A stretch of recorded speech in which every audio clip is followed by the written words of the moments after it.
I don't have to like you. You do have to like me. I don't have to like you. 5,000 people saw the last video. You do have to like me. They don't know that I hate you. That's, they don't know our lore. And that's They don't know that we are legally obligated to hang out for at least an hour a week, or I go to jail. And that's the beautiful part about this show. Welcome to Pod-A-Mania. My name is Eddie. His name is Dylan. This is a weekly wrestling podcast. Most of the time. We cover SmackDown from last week, Raw from this week, and anything in between. In which case, this week we are reviewing an episode of AEW Collision. Thank you guys for all the love and support in the last episode. You enjoyed. We got over 130 subscribers. Over 100 subscribers, guys. We literally jumped 100 subscribers in a week. Hopefully you put like confetti when I say that.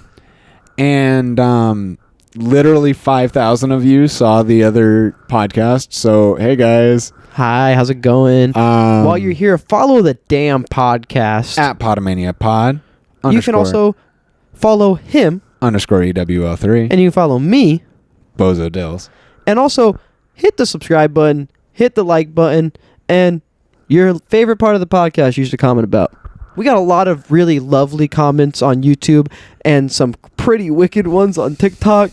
So keep on going, though. We love the love and the hate ones because there's something fun in all of them. The information, ultimately, we do want to build a community here. We did ask you earlier on today if you guys had any questions for us. I think that'll be a weekly thing that I'm going to try and do. And somebody did answer, so we will answer. Yeah. You did ask like 5 questions, so we're gonna squeeze it down a little. The YouTube post section, I will try and post there every week on Wednesdays. So if you guys want to answer.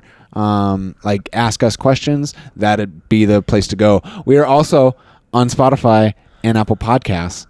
If you want to listen to us in your car, maybe on your commute. Peter told me he was going to listen to us at the gym. Yeah, we got share with us there where you have us in your ears. I want to know where I'm in your ears at. But yeah, I think it's like. We had a lot of fun watching AEW. I think ultimately that's why we chose to watch it, because we were kind of sick and tired of being dicked around by WWE's product. I think it's nice to take a break from WWE. I don't think we're never going back. I think we are actually going to cover WWE in this episode again at the very end. We are covering SmackDown and Raw a little bit. We are covering karrion Kross. We're going to get Raw together again. We're going to cover karrion Kross.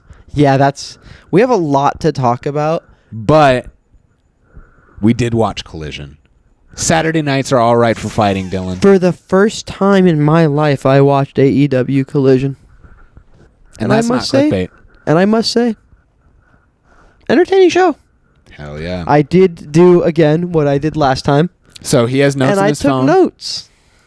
And I have no idea, because we watched it separately. So I have no idea what your reaction was to any of this. Hey, let's just say I gotta... Oh, wow. Well, when we're not together, I have more to put. I'm not going to say all these. Yeah? I just kind of live tweeted my thoughts to my notepad. So, opening up your first ever AEW Collision, we had the announcers. First off, let's address the announcers. Tony Schiavone, who you're familiar with. I like that guy. Nigel McGuinness. He's a wrestler. He is former Ring of Honor wrestler. Why is Paul Walter Hauser here? He's a fan just like us. No, he's promoting a damn movie. Couple movies, actually. One with Sydney Sweeney, who has really good genes. And so do we. And so does Kyle Fletcher. In this first match. I love Don Quixote del Flamingo. The dude, he just has so much aura. And the fits are fire. Yes. The way he wrestles, he's a big man. When I saw him in the suit, because I didn't get to watch him fight when we watched Dynamite for the first time, which is our last episode. If you're here from that, thank you. If not, you can go back and watch that. Kind of see what our first Raw reaction to AEW is. He's a real 6'3", 240. Like, he is a big man, and he can move. He's just so impressive. He's so fun to watch in the ring, and the flamboyant outfits are so fun.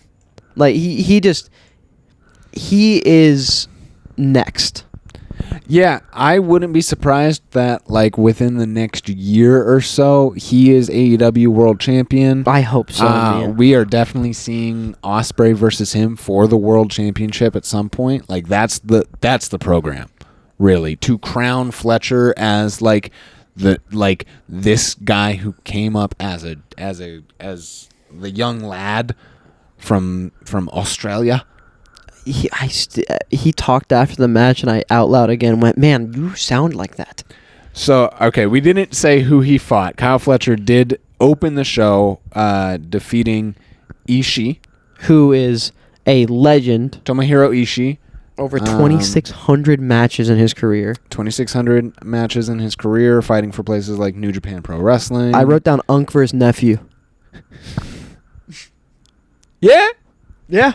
Like, the Stone Pitbull, he's arguably one of my favorites. He's works with like the Conglomeration, which is like Mark Briscoe, him, Orange Cassidy, and no, keep going. I'm letting them know that you're gonna get me. Keep going. Then Ishii is also in the Opps. Kyle Fletcher's the new Legend Killer. That's like his gimmick, right? It's right. That's what he's saying. That's what he said after the match tonight. He said that without saying that, yes. Like, and I love it. I think what he's his run right now, because Forbidden Door is coming up and we're considering watching it. Let us know if we should. Forbidden Door immediate reactions? But yeah, it's his Legend Killer gimmick. Like it's the AEW Legend Killer at this point. He's just killing Japanese legends on the way. He brought up Adam Cole. He brought up Adam Cole because he said, I've beat Adam Cole. Like he basically said, I'm beating all these legends. I beat Adam Cole. I just beat Dustin Rhodes, and then Ishii. So it's like, hey, I'm coming here to destroy these legends and show you that I am next. He asked for Japan's best at Forbidden Door. Yeah, and then Don Callis Shohei Ohtani shows up.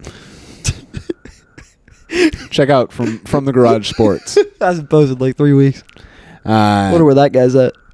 Don Callis asked for Japan to step up next week to the protostar and give I love the NJPW Open Challenge. So awesome. And then it's Ricochet. Yeah. And I'm not doing what I did with Athena last week. It's his name's actually Ricochet. He popped up on screen and I went, "It's Ricochet," and I went, "Oh no, did I do it again?" No, he kept his Fed name. So we finally figured out where he's been. He's not actually injured. Yeah, it's kind of crazy that they still say he's out indefinitely. He's wrestling right now. But yeah, him in the Gates of Agony, which is basically Ricochet's muscle. Is this where I say it? What? Everyone in AEW's in a gang. And that's just the first, like the first gang we saw tonight. I just mean like every time somebody came on screen or was showed, they got somebody with them. They had a crony, yeah. I feel like the only person who's completely on his own was Hangman Page until they made them do a big tag match, and now he has friends. He always has friends. He's had like the Dark Order, the Elite. He's the guy. He's the guy who. He's the guy in high school who's like friends with everybody, but really hangs out on his own most of the time. I didn't want to say it, but yeah. Yeah. Like he's friends with everybody, but he rides solo mostly, right? Him and his horse. And like MJF don't have friends, but that's because he's a douchebag. He's got a tiny kosher pickle. Tiny kosher pickle. But yeah, everybody does have a kind of like a crony, like a goon with them. Yeah, it's kind of crazy. It just feels like everybody has somebody to vibe out with. Yeah. And if you don't, you're a loser. Even Nick Wayne's hanging out with his fucking mom, and boy, would I love to hang out with her. And they also have they look like they make really bad country music. Oh, you mean Fleetwood Mac, Nick Wayne, Kip Sabian, and what's her Mother Wayne? I don't know her. Nope, we're keeping it as Mother Wayne. Yeah, they all want to end Christian Cage's career. Very good. Don't we all? Well, arguably Christian Cage's run in AEW has been it has been amazing. I just wanted to be funny. Has been one of the best. And Nick Wayne is going to get huge elevation from this if the storyline goes over well, which I don't know if it will because All Out's in Canada and they're going to put the Canadians over. Yeah, we'll get to that when we get to Dynamite in a little bit, but it looks like we're bringing back Asian Christian. But yeah, Nick Wayne has been in like GCW, and he's like he started in as like a 20-year-old, and I think or like a 19-year-old, and he's now like 21 in AEW. So that's awesome, man. Then we had a squash match. We had a squash match between Megan Bayne. I have one note. And Emily Rose. I have one note. Okay. The Megasis, huh? Yeah. That's what we're calling her? Well, she's a stallion. The Megasis? Yeah, I mean, it was a squash match. It's kind of like what they're doing with her. I don't know. It's my first Collision, so I'm just new here, but it said it did say she's 8-0. I love that it shows their record on Collision. I think that's really cool. Well, they show all the stats for like rankings in AEW is a really big deal. No, I know. I love that they were like 8-0 on Collision or like 8-0 in 2025. Like I think that kind of stuff is really interesting and cool, and it makes wins and losses feel more important. But I like that they're willing to let people lose even if they are top talent. Like you can still take losses. It makes you realize that like wins and losses matter. Yeah. Something that WWE doesn't necessarily. And I feel like there's a lot less DQ finishes on AEW. I say that as what we saw on Dynamite, but from the couple things I've seen, there isn't as much disqualification. Well, it's where the best wrestle. If you noticed, even just throughout this Collision, like there were 6 matches in 2 hours of wrestling. Awesome. When was the last time there were that many matches on SmackDown? Not that There's many. probably that many matches on SmackDown and being hyperbolous. Yeah, but not like they're good not matches. They're not this quality. Yes. Big Bill. Hell yeah, Big Bill. There was too many damn lines. That was what they said that's the only thing I remember from that promo. Big Bill and Brian Keith with his crazy ass eyes are pissed. They're so pissed. They're coming for the Bang Bang Gang. Dude, the funniest part of that clip is Big Bill's like going like this, and the interviewer lady's like, like trying to go above her under his arms, but he keeps just moving him, and it's just like, Bill, sit still. Jesus, I know you're angry, and you're a big 7-foot tall man, and you can't teach that. I was gonna say, this is your first experience with Big Bill since Enzo and Cass. No, because he did like indie stuff that I saw on Twitter. Oh, okay. But like, yeah, like it's Big Bill. What do you think of Big Bill? What do you think of Big Bill compared to what do you mean compared? It's the same guy. You're telling me that he's slightly more jacked now. He's sober. Oh, I'm happy for him. Good for him. But yeah, no, he's cool. He's Big Bill. He's 7 foot tall and he kicks you in the face. Yeah, he's a big fucking man. He's a big guy and he's named Bill. I'm not a fan of the name Big Bill. I'm gonna be honest, but I do love Big Bill. I wrote down, God, I love Big Bill. Would you describe him as beautiful? Yes, he's a big, beautiful Bill. Ricochet defeated Juice Robinson in the next match. We see Ricochet. Can we get cardboard cutouts? I want cardboard cutouts of us behind us, just like they do, just like those two guys do. I don't know who those two guys are, and I'm completely being serious when I say that. I know Juice Robinson now because he put on a good show. Juice Robinson, one of the what's the other guy's name?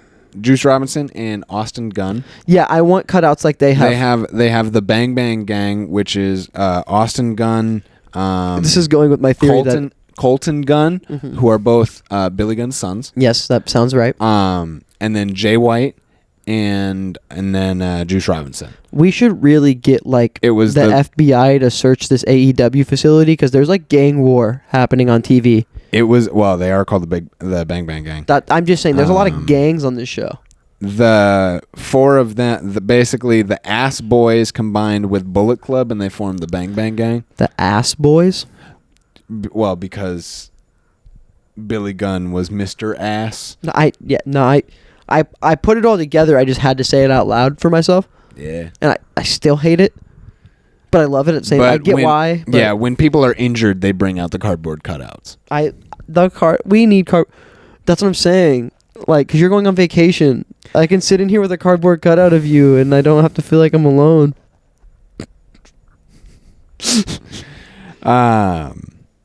But Ricochet ended up winning this match with interference from both the Gates of Agony, his big muscle, and then the Big Bill and Brian When Keith. Ricochet came out, there was a kid in the crowd. He started squaring up to the kid. He can talk.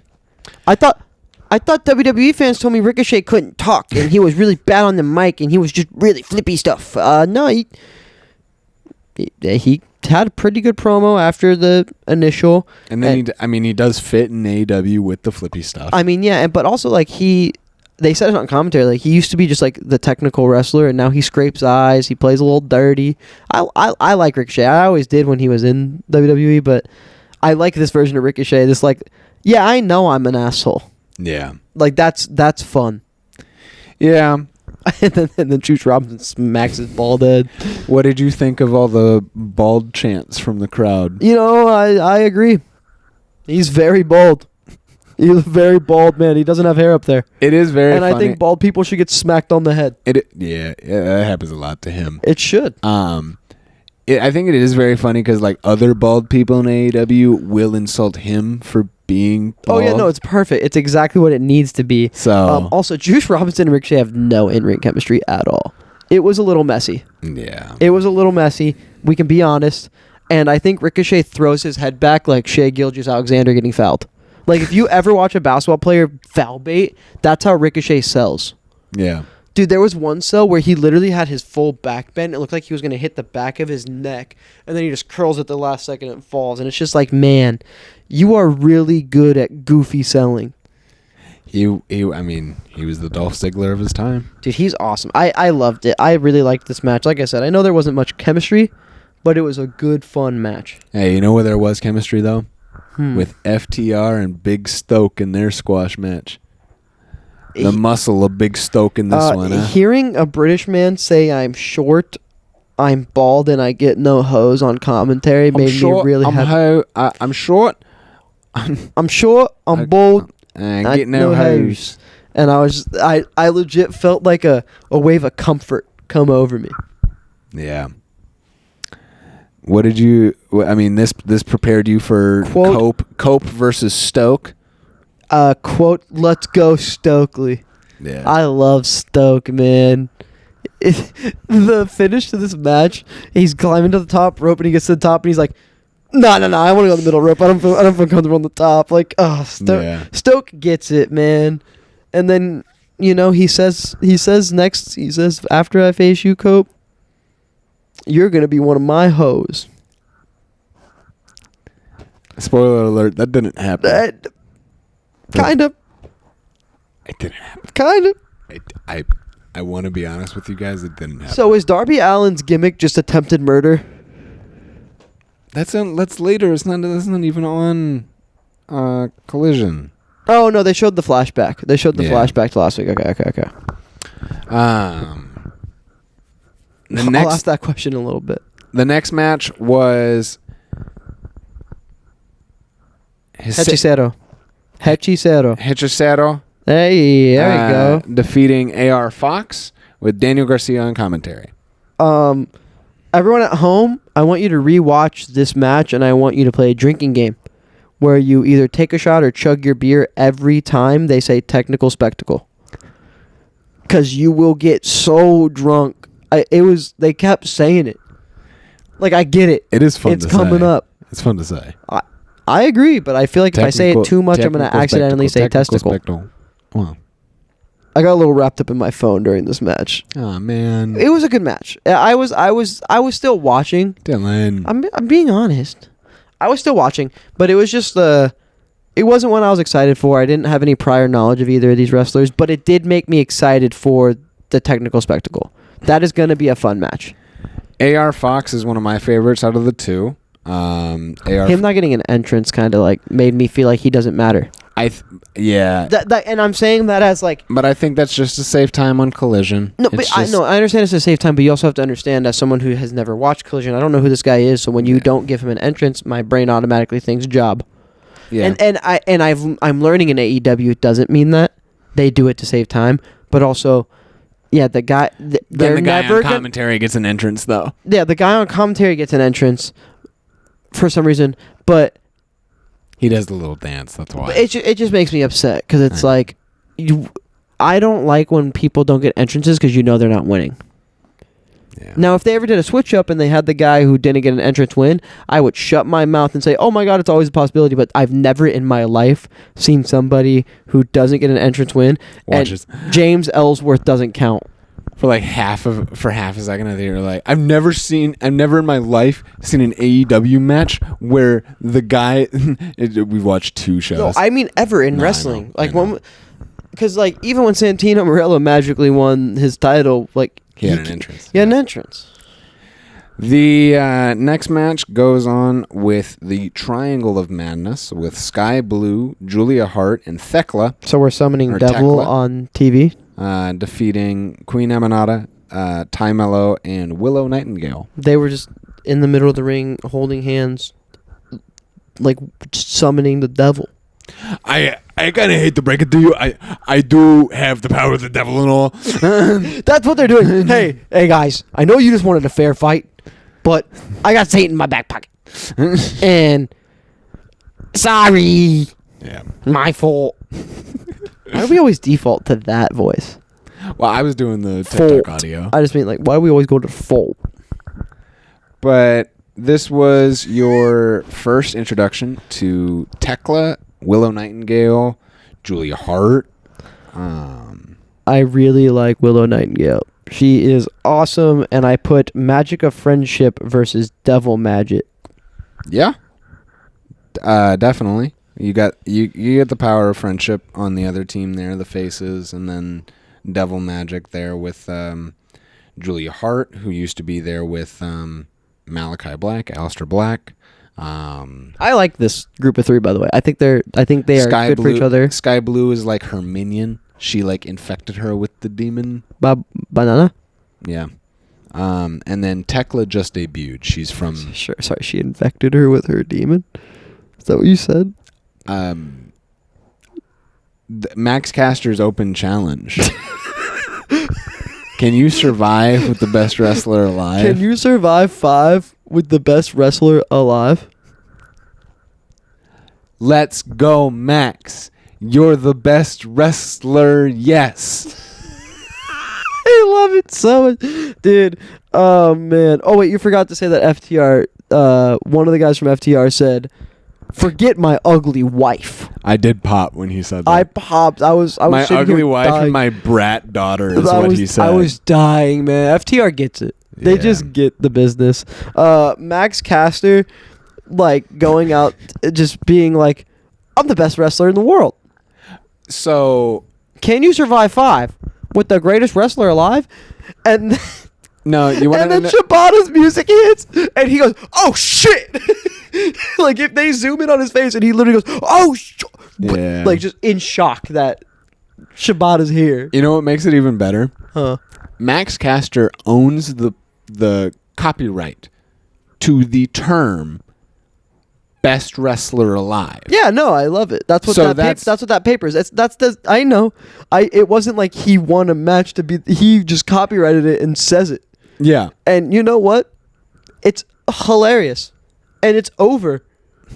And it deserves to be. This is awesome. This is a man who got scissoring over. Yeah, he can. He. You didn't cock an eye on that one? Nope. You cocked an eye at the devil last week. You didn't cock an eye at like. No, I can believe it because he's just so good. He turns chicken shit into chicken salad.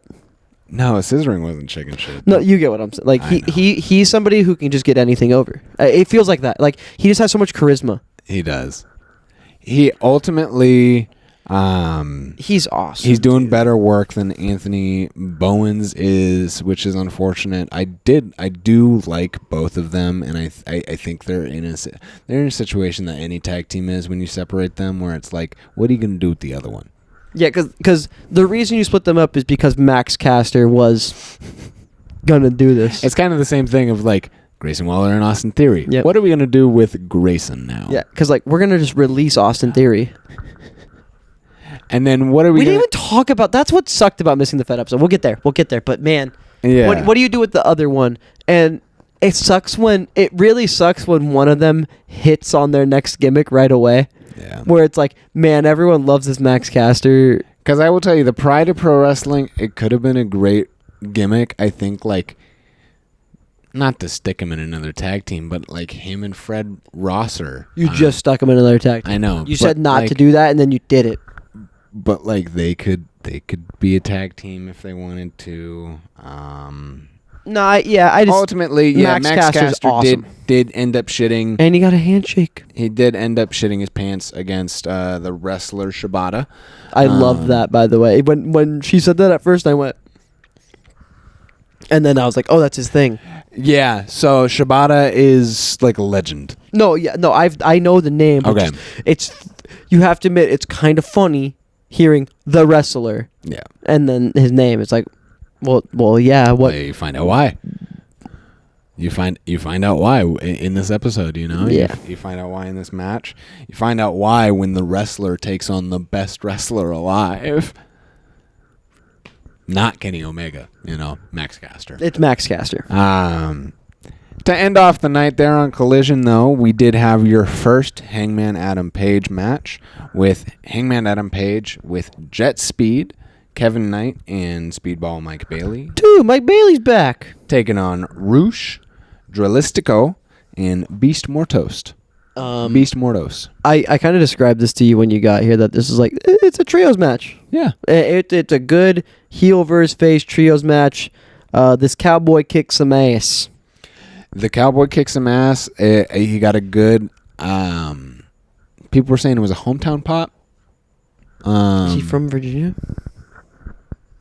He either worked in that district because he was a school teacher. So he either worked in that district or he's from Virginia. I don't remember. Okay. Time out. He was a school teacher? Yeah.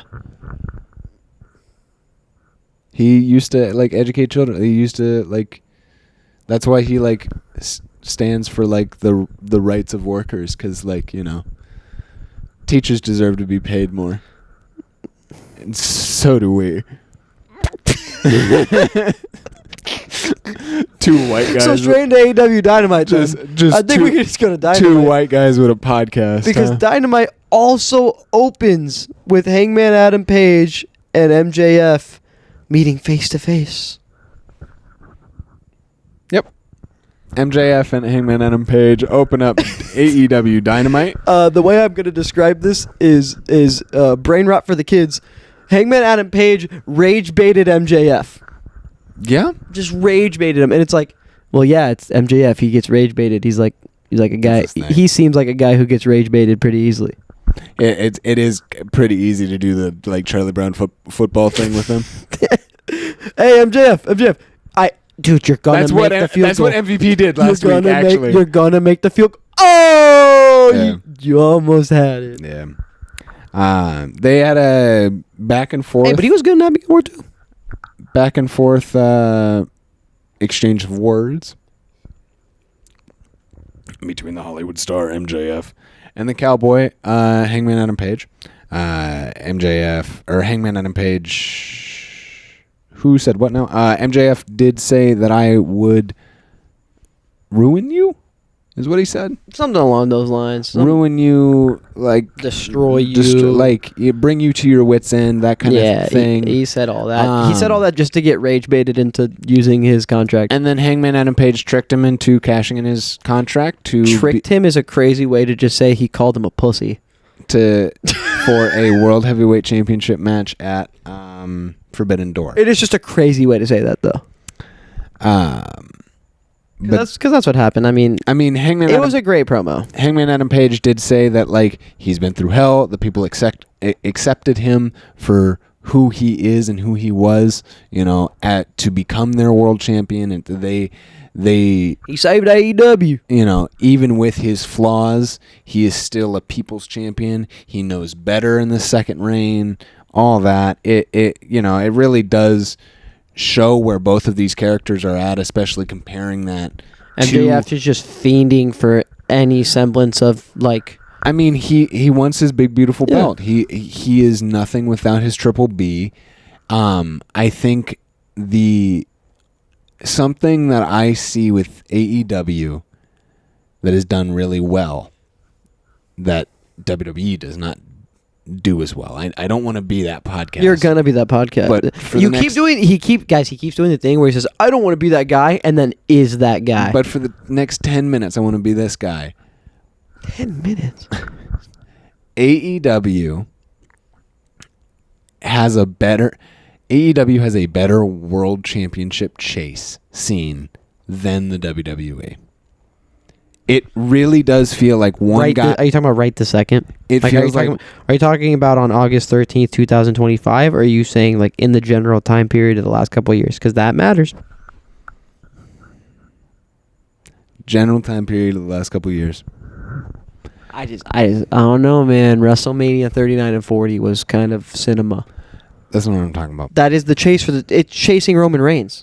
I'm saying it. Most obviously in AEW, you have the big dog, Hangman Adam Page. Like he is king of the mountain right now, king of shit fuck mountain. And then you see MJF, Bobby Lashley, all these other Will Ospreay, Swerve Strickland climbing up this mountain.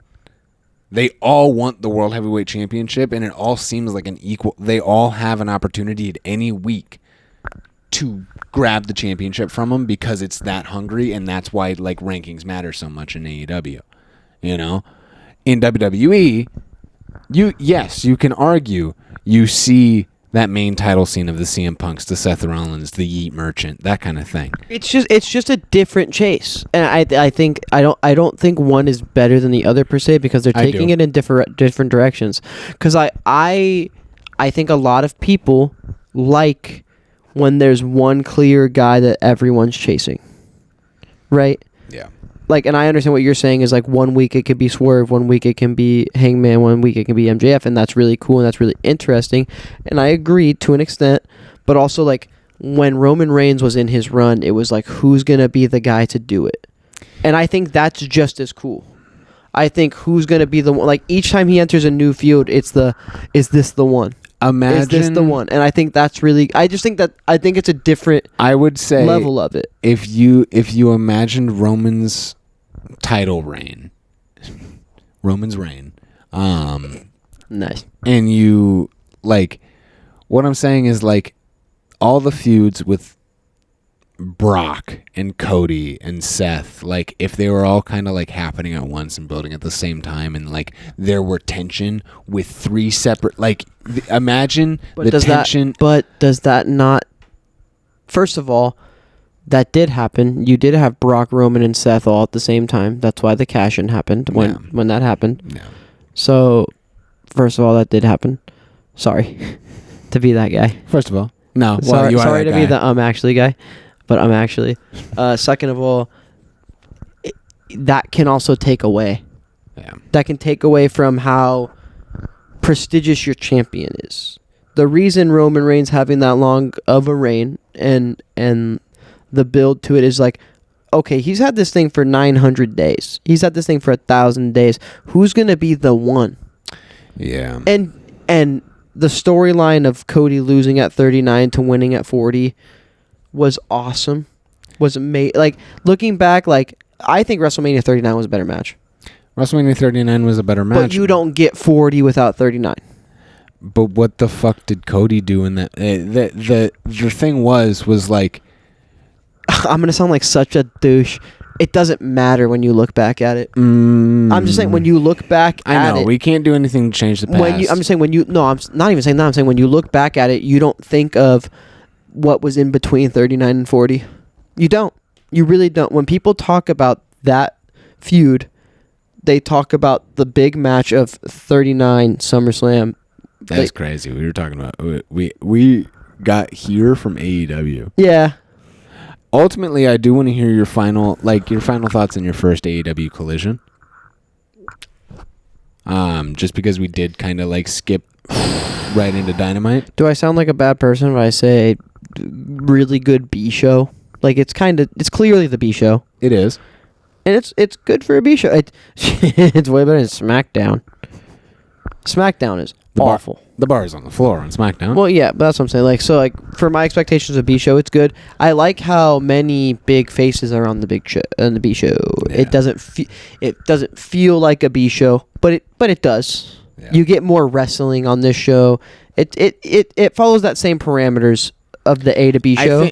You get more wrestling on the B show, but yeah, you get storyline advancement as well. I think Collision is definitely where like the sickos are. Yeah, so Will Ospreay, Will Ospreay climbed a completely different mountain than Cody Rhodes for his world championship. He challenges the Blackpool Combat Club or the Death Riders to the Lights Out Steel Cage Challenge at Forbidden Door, where there will be Team Will Ospreay and Team Jon Moxley, which we found out at the end of the show. Okay, so let's not just do that. Let's just go through this whole thing. So Will Ospreay does a whole interview with his phone in his hand, talking about how he's on the phone with the people he knows. Yeah. And that's when he adds... He said he's on the phone with his NJPW boys. Yeah. So the Lights Out Steel Cage match is Will Ospreay and Darby Allin teaming up with Hiroshi Tanahashi, Kenny Omega, and Kota Ibushi, trying to take on Jon Moxley, Claudio Castagnoli, Gabe Kidd, and the Young Bucks. Yeah, I don't know how we got like half of those people on the team. We only really saw the one phone call, and like it was really funny when Jon Moxley walked back into the extras room, and all like the random jobber talent were in there, and so were the Young Bucks. Dude, we're gonna keep talking about it, and it's just, I love this Young Bucks gimmick of their life is falling apart around them. This time when they came out, it was to their original first ever names on the indies. Like it's no music. It's so perfect. It's so beautiful. They super kicked Justin Roberts in the face. Yep, that's assault.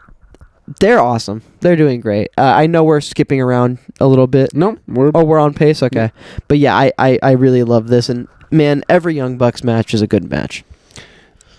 They're pretty good at tag team wrestling or something. Every Stoke match is a great match. You know, I've never seen a bad Stokely match. That's how I feel when Stoke come out. I'm saying that's how I feel. Yeah, I feel like he does for Swerve. I feel like Prince Nana. Like I want to be Swerve. I want to be Stoke's Prince Nana. But instead of coming out like that, I'd be coming out like this. I was gonna say that would require you to be shorter than Stoke. No, I don't have to be shorter. The whole point of Stoke is everything's backwards. Yeah. Because he's bald, short, and has no hose. So you got to put somebody with him who's taller than him, not broke, and has hose. The Great Khali. Yeah. Not me, yeah. Great Khali. Yeah. Adam Copeland took on Stokely, and it ended by DQ, unfortunately. After the missed spears were awesome. They weren't missed. The bounced off spears. I was going to say, they hit Adam Copeland. Adam Copeland just didn't go down. On this day, I see clearly everything come to light. Yep. We're not the AEW crowd. We're not going to sing it for the entirety of the chorus. But it is, I mean, it's fun. No, very fun. You think you know him, man.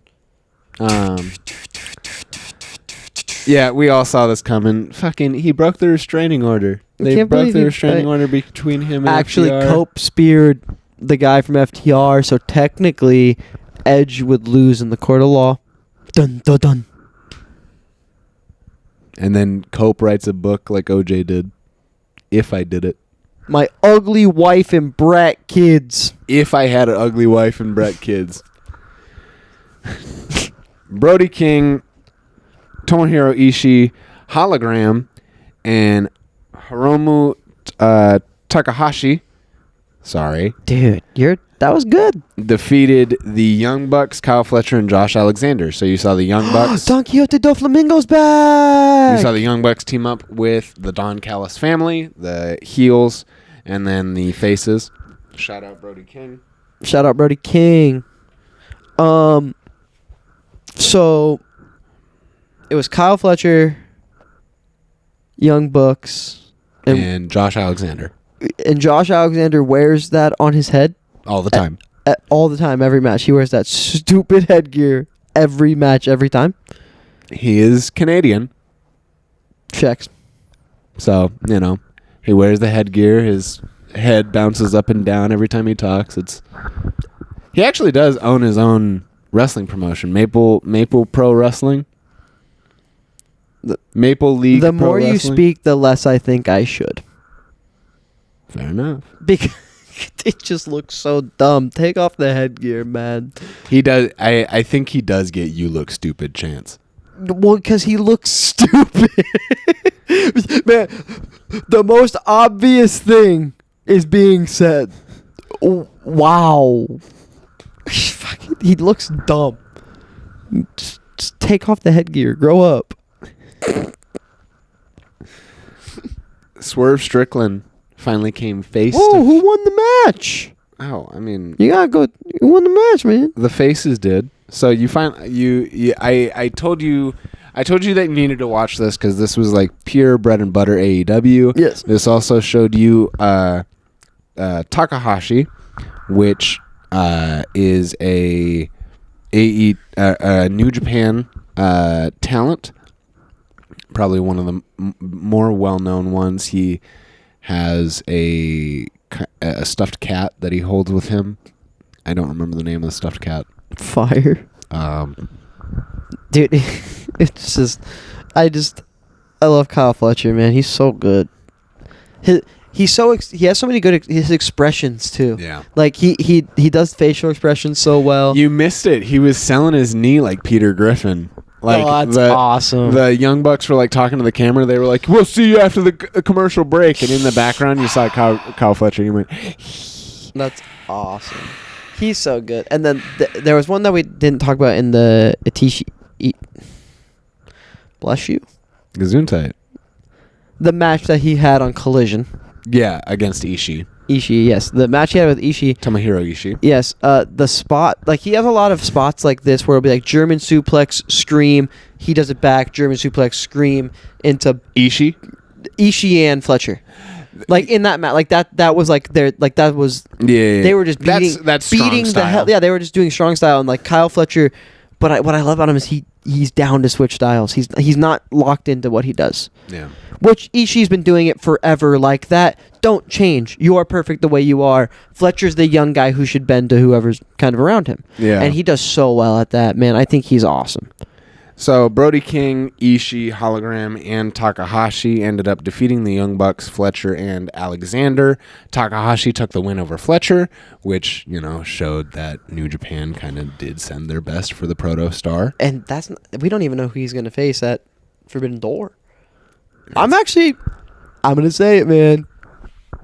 I'm kind of excited for Forbidden Door, man. I think we should do an immediate reaction. Should we get Matt to watch AEW for the first time? We'll see. We'll see. But yeah, I'm really excited for Forbidden Door, actually. Like, it's my first pay-per-view. I'm gonna be excited. It's all new, and the lights are so shiny and bright, and all the toys are until different. the steel cage match. The lights out steel cage. Yeah, because then the lights are gonna turn out. But then the lights get so bright again. And then they turn back on. Because it's gonna be like Adam Page and MJF. It's Swerve Strickland and Kazuchika Okada. That's gonna be awesome too. Who did a face-to-face. So does Swerve just not fight anymore? That's what I said immediately when he came on screen. I don't think that's the case. You brought they're up running the he's hurt gimmick. Yeah, he is hurt.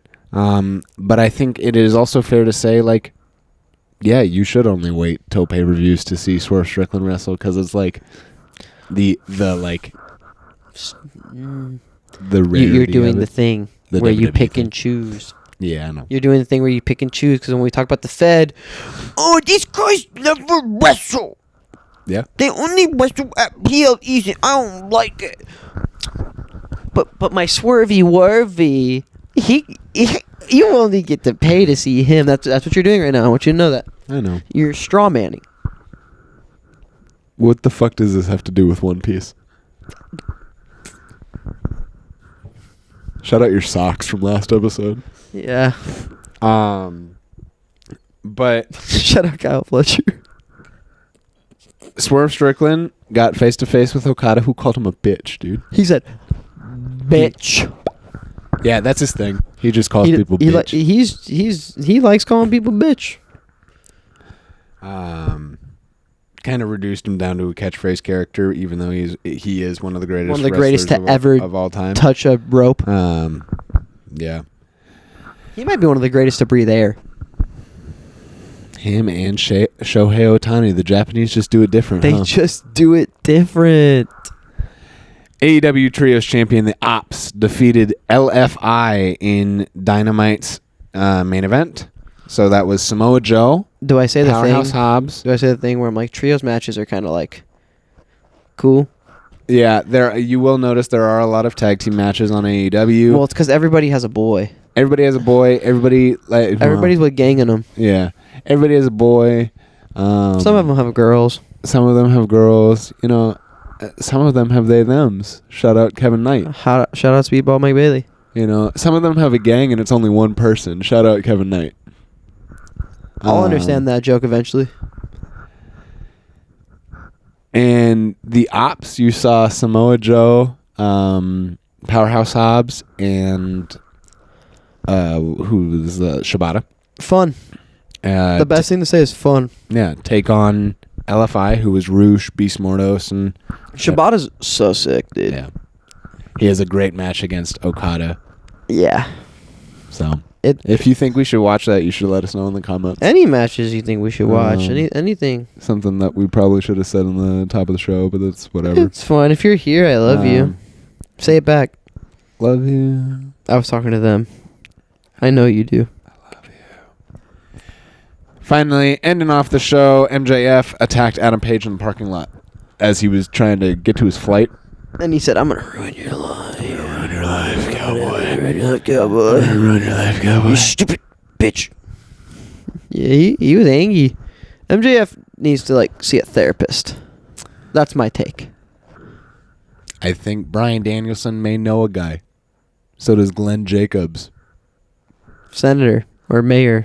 Mayor Glenn Jacobs. I'd like to smack you down. You're gonna smack? Dude, I haven't smack dogged you in a while. We haven't sucked down dogs on SmackDown. Dude, we haven't had a Friday night suck and smack in a while. Suck and smack? That's insane.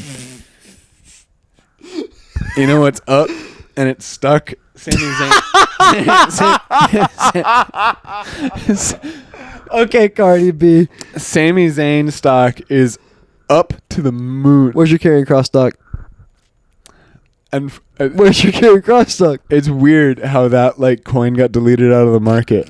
Yeah, you lost all your money. Yeah, out of nowhere, just like dollar sign cross just wasn't on the it wasn't stock exchange anymore. Wasn't on the exchange. But I am so over with these. I'm so back with these fucking Sami Zayn I just love seeing the Sammy Hogan tweets. Shut your mouth. Dude, he got a non-title victory over Solo Sikoa, man. So fire. We're so up. My next world champion, man. See, I put a little bit of stock in with you. I just didn't tell you. I wanted to make you feel bad for making me lose. No, that's one thing you never discuss. You never discuss your money.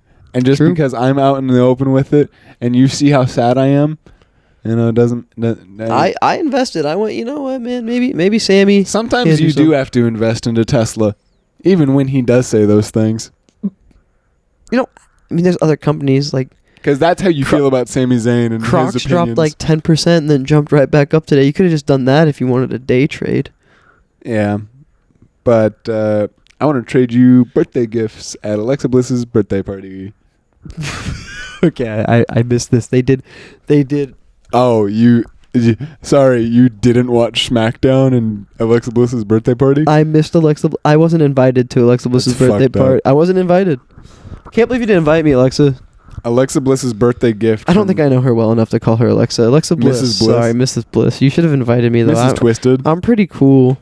I'm a good time. Mrs. Twisted, would you like a Twisted? Get me a Twisted, and I'll show you a good time. Alexa Bliss had her birthday, and Charlotte got her a hug. Did it go well? Yeah. Did the birthday go well? It was just a segment. Did anybody get too drunk at the party? I mean, Chelsea got a little bit of... Basically, my note for this is Alexa Bliss's birthday gift is a hug from Charlotte Flair, and Flair opening a birthday cake flavored can of whoop ass on Chelsea Green in Canada.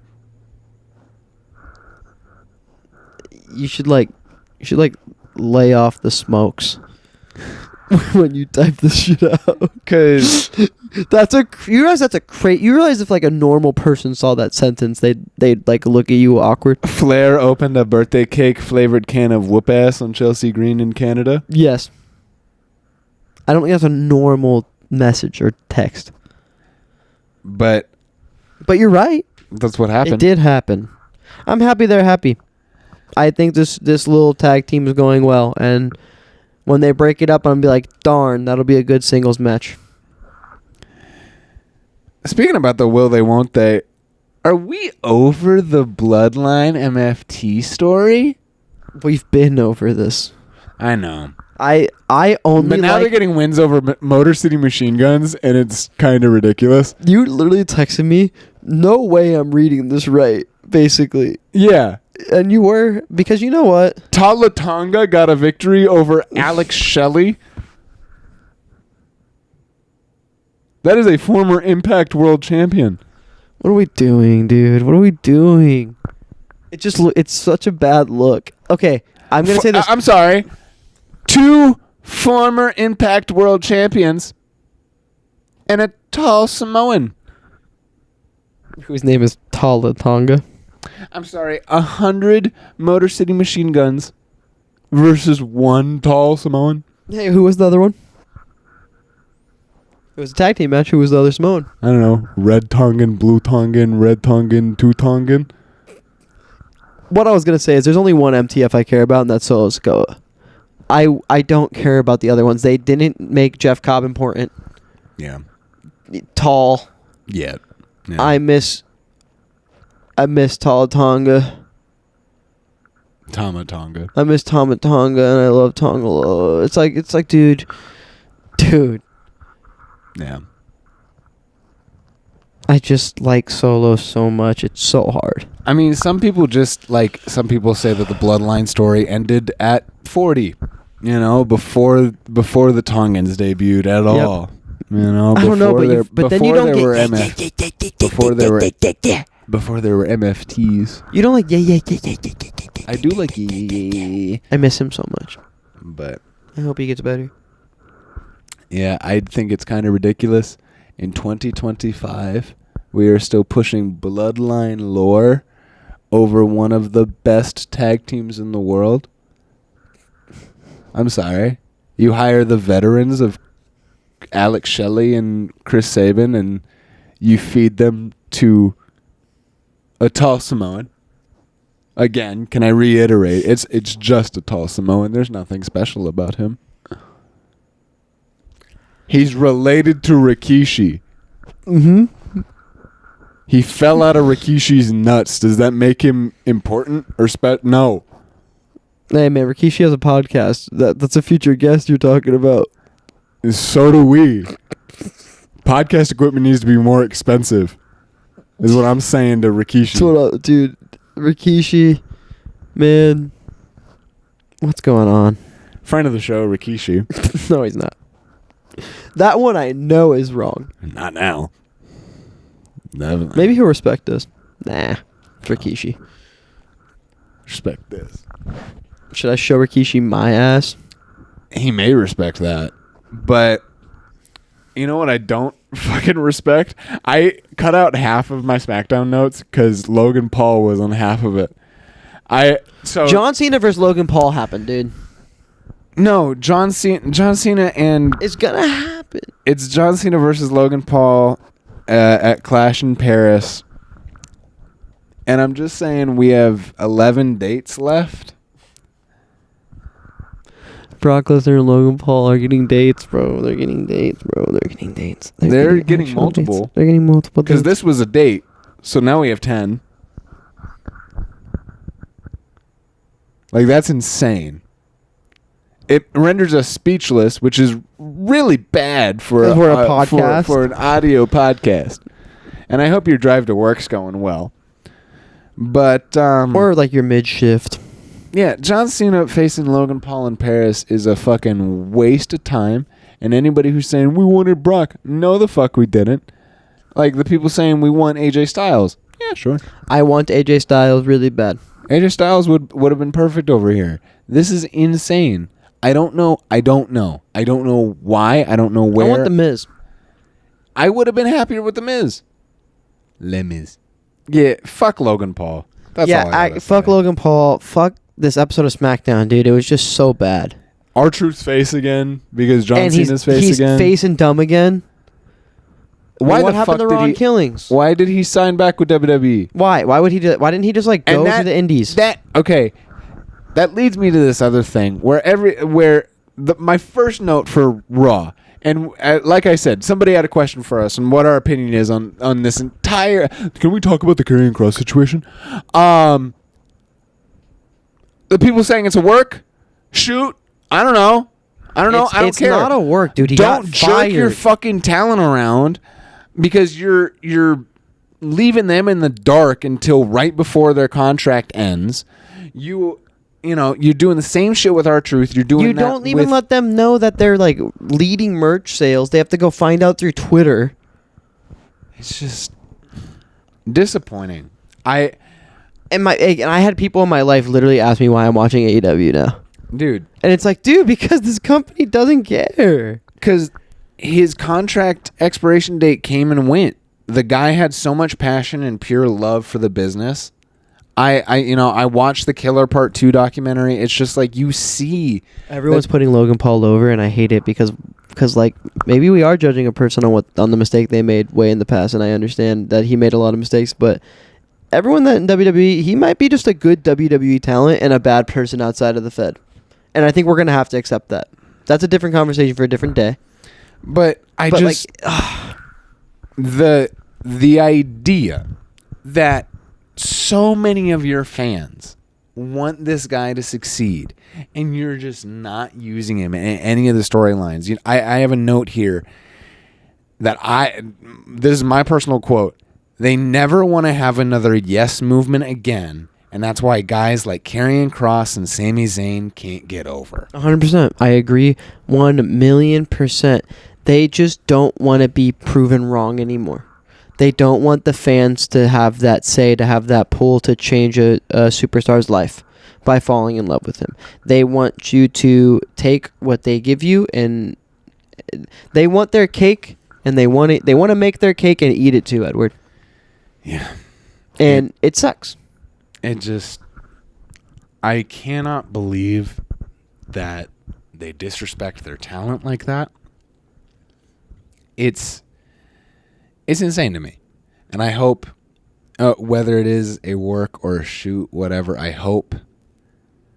regardless, I hope Karrion Kross finds success in wrestling because he's a talented individual and I want the best for him. Because he has a lot of passion and a lot of great ideas. And I know everybody needs somebody to steer them in the right direction and kind of shave those ideas down to work into a 2-hour, 3-hour show. He just needs the right billionaire to do it with. It's just hard, man. It really sucks. But also, I don't think he fits the AEW mold.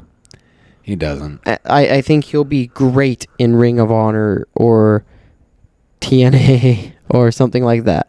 I think he'd be amazing in a more, I don't want to say middle tier promotion, but I think that's the best verbiage that I have. And I mean, ultimately, Raw was nothing special because of this. You know, so much drama was going about carrying Kross that I didn't care what happened on Raw. The Pepsi phone rang. The Pepsi phone do be ringing. If you heard it ring and like it just it had Phil on the other side. I missed his voice. I did miss his voice. I missed Pepsi Phil on my TV screen. One of my favorite AEW superstars, Pepsi Phil. CM Punk opened the show and promises to break Seth Rollins' legs. Crazy. Yeah, only to get interrupted by, could you guess? Seth Rollins? No, it's Paul Heyman.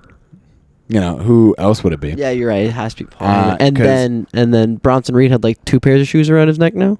I don't know. Paul Heyman, of course, setting up the same premise for a main event we've seen for the upteenth time, I said. Mm-hmm.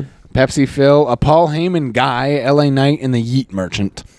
That, you know, because that was what ended up being the main event to Raw. CM Punk versus Seth Rollins versus LA Knight versus Jey Uso, or like a tag team match, whatever. I didn't watch it. Sorry, I didn't watch it. I host a wrestling podcast. I didn't watch Raw. Sue me. We were a little focused on AEW this week. I did catch clips of this next match though. Dominik Mysterio teamed up with El Grande Americano to defeat AJ Styles and Dragon Lee. Dude, Dragon Lee. I'm so sorry, man. I'm so sorry they do you like this, but also Dom and El Grande Americano was hilarious. But yeah, Dominik Mysterio and El Grande Americano, a really fun, as much as I hate admitting it, it is a fun tag team between the two of them. It is. I am sad to see Dragon Lee in a place to lose when he's like he's supposed to be a respected luchador. El Grande Americano and Dominik Mysterio are going to run the world. Yeah. And you will be on my side about this now. And I'm so happy because this El Grande Americano is awesome, dude. I love it. It's so fun. You know what I was saying about my Sami Zayn stock? Mm-hmm. It all got taken away from me. Oh, it did. He was in a match against Rusev, and he was like doing all right. He was getting hit by the beats of Bulgaria. And it just, you know... Besides that being what you listen to in your free time, MFT came out and attacked Sami Zayn. Wait, what? So he's just stuck in the bloodline vortex again? Well, because... He's stuck in the MFT vortex again? Yeah. Don't you love wrestling? No, not WWE. Dude, Sami Zayn and Rusev is such a sick match, and then they just ruin it. And then Sheamus came out to beat up Rusev. Well, that's fine. I like when big, meaty men slap meat. And then... Wait, that's also for the upteenth time. We can keep going about this, too. They just... Yeah, but, I mean... long-term storytelling. Yeah. We have to tell long-term stories. Roxanne Perez defeated Io Sky by a miscommunication between the Kabuki Warriors. And then after Asuka and Io goes, I lost. You didn't help me and I lost. And Asuka shoves her. And now we're probably getting Asuka and Io. And honestly, I'll tune into that. Yeah. Like, that's the thing about WWE is they have some talent that we just love. And if they're in good programs, we're going to watch it. Like, we may not be fully invested on the weekly product, but when we care about the individual in WWE, we will watch. Yeah. And that's just how it is. To wrap up Raw here, Seth interrupted Punk's match. Seth was not in the main event. I lied earlier. You fibbed and I believed you because they always do it. Yeah, it was actually Braun and Braun Security and versus Yeet Man and Punk, I think. So more of the same. Again, who cares? Sorry, fill in the Mad Lib with whoever you want. Yeah, fill in the Mad Lib of Raw, and you probably would have got there.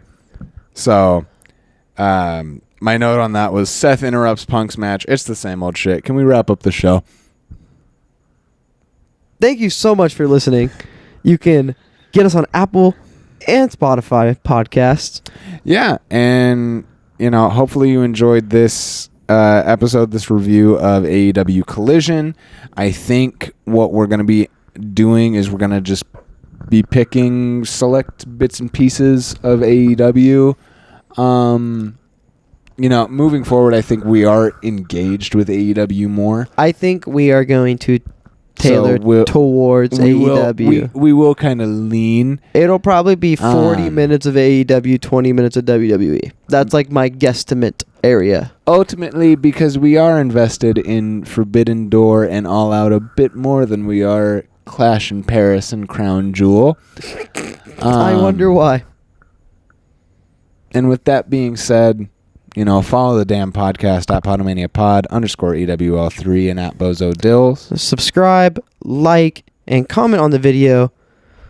Let us know what you want us to review or go back. We can watch old AEW matches. We do have a video coming out tomorrow of a belt tier list. So that'll be fun if you stayed all the way to the end to hear that. Appreciate you. And we will see you next week. Bye-bye. Bye.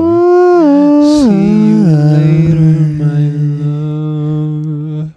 My good night, sweet prince. I farted on this earlier. God, did that episode suck?